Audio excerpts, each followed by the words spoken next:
7 محرم کے دن ہم کسی دوست کے گھر جاتے ہیں، ہر سال دعوت ہوتی ہے، وہ ہر سال امام حسین کی قبر کی مٹی کی ہمیں زیارت کراتے ہیں۔ یہ امام کا زندہ معجزہ ہے آج بھی، کہ جس پتھر پہ امام کا سر پڑا تھا وہ ہر سال عصر عاشور میں خون سے رنگین ہو جاتا ہے۔ اپنے مسلمان بھائیوں کو ایسی جگہوں پہ لے جائیں تاکہ ان کو پتہ چلے کہ اہل بیت کی ذات میں کتنے کرامات ہیں۔ چھوٹی سی مٹی ہے، شاید اس تسبیح کے دانے 2 دانے مل جائیں، اتنی مٹی ہے۔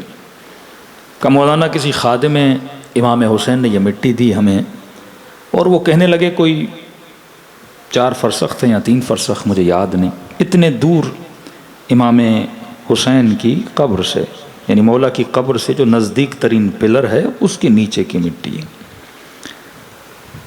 ہر سال ہم جاتے ہیں، ایک سفید کپڑے میں مٹی لپٹی ہوئی ہوتی ہے، وہ جیسے اس کپڑے کو کھولتے ہیں پورے کمرے میں خوشبو ہو جاتی ہے، بغیر عطر لگائے۔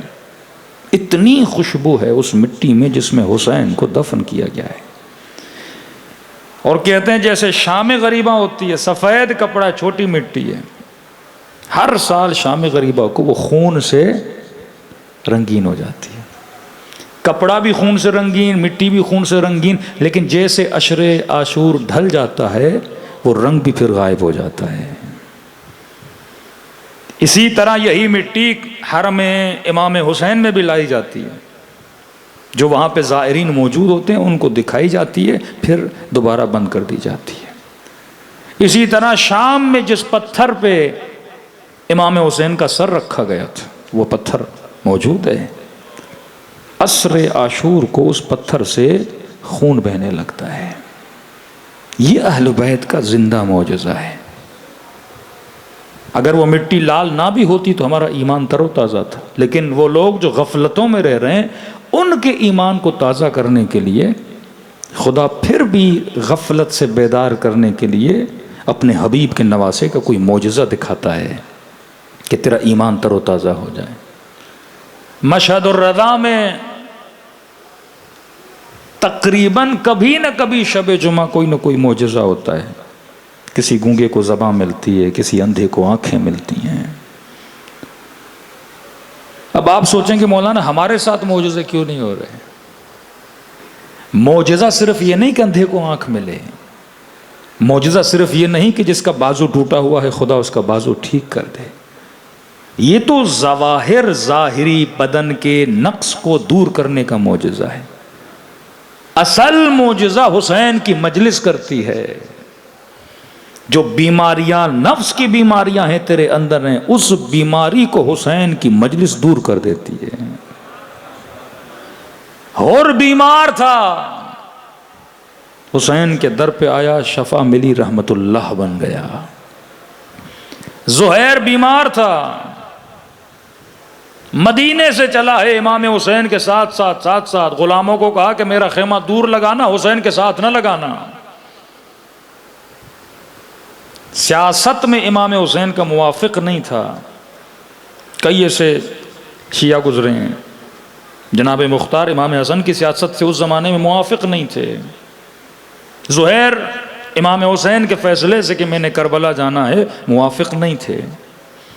غلاموں کو کہا خیمہ دور دور لگانا، کہیں ایسا نہ ہو حسین سے سامنا ہو جائے اور حسین بلائیں، جانا پڑے گا۔ خیمے میں بیٹھا ہے، لیکن امام کو پتا ہے نا اس بندے کا ظرف ہے، ہدایت اسی کو ملتی جس کا ظرف ہو۔ 1000 لوگ آتے ہیں لیکن ضروری نہیں ہزاروں کے ظروف حسین کی معرفت سے بھر جائیں۔ جس کے اندر ایکسپٹنس کی ایبلٹی موجود ہے، طاقت موجود ہے۔ یہ لکڑی ہے، یہ ہاتھ ہے، کوئی ماربل کا پتھر ہے، کوئی کچی زمین ہے۔ دانے میں صلاحیت ہے کہ یہ درخت بن پائے، لیکن زمین میں ایکسپٹنس کی ایبلٹی بھی ہونی چاہیے۔ میں دانا لا کے ممبر پہ رکھوں، لکڑی پہ رکھوں، یہ کبھی درخت نہیں بنے گا۔ میں دانا لا کے ہاتھ پہ رکھوں، کبھی درخت نہیں بنے گا۔ عشق حسین ولایت علی کا دانا اگر میں سمیت تمار جیسی زمین ہو تب شجر بن جاتا ہے، حبیب ابن مظاہر جیسی زمین ہو تب جا کے شجر بنتا ہے۔ امام زمین شناس تھے، قلوب شناس تھے، وہ دلوں کو جانتے ہیں، کس کے دل میں طاقت اور ایبلٹی ہے اس کے اندر اپنی معرفت کا دانہ ڈالتے ہیں۔ کوئی مفید بنتا ہے، کوئی ہلی بنتا ہے، کوئی بحر العلوم بنتا ہے، کوئی خمینی، کوئی قاضی، کوئی بہجت۔ وہ ایبلٹی اگر تیرے اندر موجود ہو۔ زہیر کو امام نے دیکھ لیا تھا اس کے اندر صلاحیت ہے، قاصد بھیجا، سفرے پہ بیٹھا ہے زہیر، کھانا کھا رہے ہیں۔ حدیث رسول ہے کہ کوئی بھی آئے جب تو کھانا کھائے سفرے کو چھوڑا نہ کرو، مکروہ ہے۔ لقمہ کھا رہا ہے، خیمے کے در سے آواز آئی انا برید الحسین، میں حسین کا قاصد ہوں۔ کہ تو ایک لقمہ کھا لیا، دوسرا لقمہ منہ میں ڈالنے والا تھا کہ اچانک رک گیا کہ اسے جواب دوں یا لقمہ منہ میں ڈالوں۔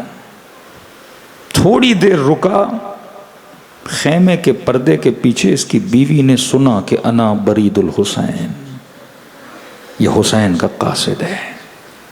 اب یہ سوچ رہا ہے سفرے سے اٹھوں کہ نہ، لقمہ کھاؤں کہ نہ، جواب دوں کہ نہیں، کروں تو کیا کروں۔ پردے کے پیچھے سے آواز ہے زہیر تیری غیرت کو کیا ہوا، دیکھ نہیں رہا فاطمہ کا لال تجھے بلا رہا ہے، نبی کا نواسا حسین۔ اب آج کا جوان، آج کی ماں، آج کی بہن یہ سوچے صرف یہ نہیں کہ تیرے پاس کوئی قاصد بھیجا جائے اور وہ کہے کہ حسین بلا رہا ہے، یہ جتنے فرامین ابی عبداللہ الحسین ہیں یہ تیرے تک اہل بیت پہنچا رہے ہیں۔ جو بھی اپنے کانوں سے اہل بیت کا فرمان سنے عمل نہ کرے وہ زہیر نہیں ہے، آج بھی وہ تجھے بلا رہے ہیں۔ بیوی نے کہا غیرت کر، حسین بلا رہے ہیں، تو سفرے پہ بیٹھا ہے، تجھے کھانے کی پڑی ہے، تجھے نہیں پتا حسین کے لیے کیا کہا، ان الحسن والحسین سیدہ شباب اہل الجنت، یہ جنت کے جوانوں کے سردار ہیں۔ فوراً اٹھا سفرے سے، بلاوا حسین کا، بیدار اس کی زوجہ نے کیا۔ اللہ ایسی زوجہ ہر مومن کو عطا کرے کہ تسید آ گیا خیمہ حسین میں۔ آج تک نہیں پتا کہ امام حسین نے زہیر سے بات کیا کی تھی، لیکن جیسے خیمہ حسین سے نکلا، غلام کہتے ہیں اب چہرہ ویسا نہیں تھا جب گیا تھا، عجیب سی چمک زہیر کے چہرے پہ آئی۔ سیدھا خیمے میں آیا، بیوی کو کہا میں حسین کی طرف جا رہا ہوں، میں نے تجھے آزاد کیا، یہ باغ، یہ دولت، یہ منال، یہ قافلہ، یہ غلام سب تیرے حوالے، اب میں حسین کی طرف جا رہا ہوں۔ زوجہ جانتی تھی بلاوا حسین کا، کیسے منع کرے، کہتی ہے ٹھیک ہے زہیر جا تو رہے ہو لیکن ایک وعدہ کرتے جاؤ، میں نے بھی تو زندگی گزاری ہے تیرے ساتھ، میں بھی تو ایک وفادار بیوی رہی ہوں، کیسا وعدہ؟ کہ زہیر جب قیامت کے دن نبی کے حضور جاؤ تو ایک درخواست کرنا کہ جنت میں اکیلے نہ جانا، مجھے بھی اپنے ساتھ لے کر جانا۔ یہ خواہش زوجہ نے ظاہر کی۔